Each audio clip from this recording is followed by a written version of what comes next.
All right, when you're ready to make your next chain, it's important that you start exactly the same way. Circle squares, and go in a different direction. So my first chain went in this direction, so now I think I'm going to have my chain go in this direction, just going in a different direction. And how do I start? Well, I'm going to start with a circle or a square. You choose. Doesn't matter is what I'm saying. It is important, however, that it go in a different direction and that you alternate. Circle, square, circle. I got a little tiny bit of a square in there. And then I got a little tiny bit of a square over here. So you might have part of a circle showing, like we did up there. All right, now you'll notice I stopped because I want this chain to go under. You can't go over because that would require erasing, and we can't erase the marker. You can only go under, so it's going to stop. All right, now I'm going to start going under, then over, under, joining the two,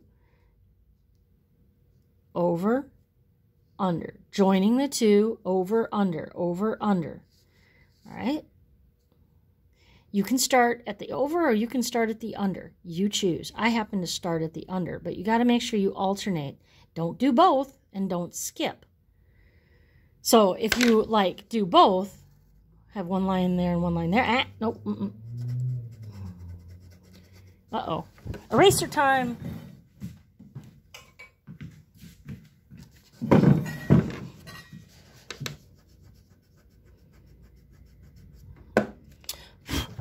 All right, can barely see it. All righty. What's this? After you do your alternating, what do? Okay, good. You do the bottom and the top of your chain. Now we need to do the arcs. Remember arcs, right? The direction's really important because you don't want to bow towards a circle. That would be bad. You want to follow the same arc of the circle next to it. So here's the circle next to it. And obviously I wouldn't do an arc here at this corner because this corner already has a line.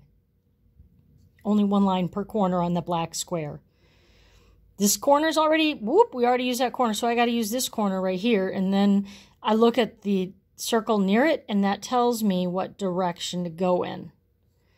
All right, now I'm going to go to this square, this corner of the square, and I look at the circle next to it to know what direction to go in.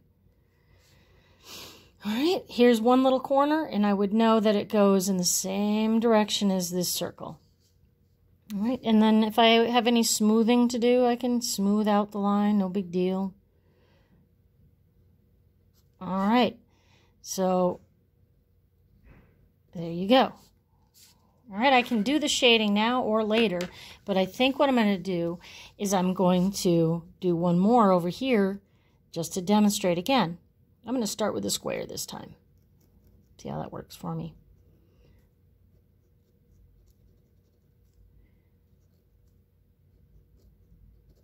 This is a smaller one because it's farther away. I've got a partial square right there. All right, circle, square, circle, square, circle. And you got a partial square where it goes under and off the page. All right. Should I start joining them at the top or start joining at the bottom? It doesn't matter. I'm going to go ahead and join the bottoms. So what do I do on the next? You got it. Top. Bottom. Top. Bottom. Top. Oop, can barely see it. So if that was the bottom, then it probably would go off the edge. You have to envision that there'd be a circle here and you would join it, so it would be on the top. All right, what do we do after we do the alternating lines? Top, bottom, top, bottom. Oh, I know. We do the top of the chain and the bottom of the chain. Notice I don't draw on top of an existing chain. Don't do it. These are not see-through chains. They're made out of metal. You cannot see through metal unless you are, well, Superman. Oh, you're Superman? Oh, that's good. All right, well, prove it. Start flying. Anyway, here's your corner that's left over. We got two corners that are left over. This corner and this corner. What direction do I go in? I look at the circle to tell me. The circle right here. So it goes off in that same arc. This one will go off under the circle in an arc. This one will go off this way and then off that way. This way, and then we'll go off that way.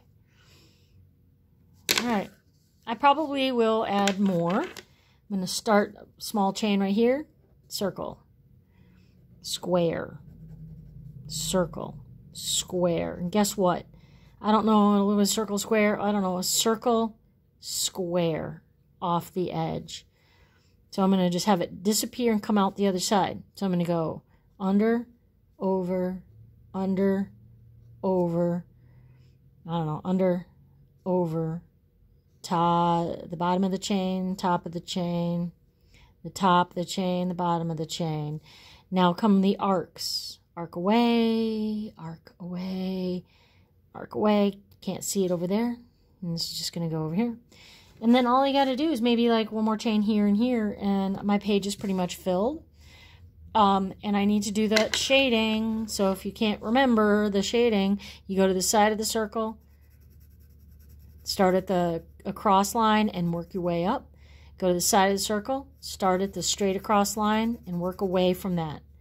But it's got to be on the side, not the bottom, not the top. Straight across line, go away from the line. Straight across line, go away from the line. Straight across line, make sure you're on the side of the circle.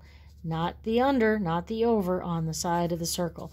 And let the straight line tell you what direction to go in.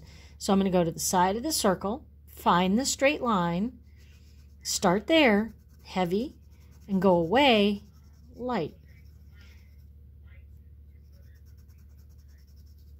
Okay, circle, side of the circle, look for the straight line, start there, work away from the line. Side of the circle, find the straight line, start there, go away from the line. And don't go above the circle. And if you do, hey, that's what erasers are for. No big deal. Side of the circle, start at the straight line, work away. All right, I need to do some more shading. I need to add some more chains so that my page is more full, like this one. All right, so different directions, but it always starts the same. Remember, it starts this way.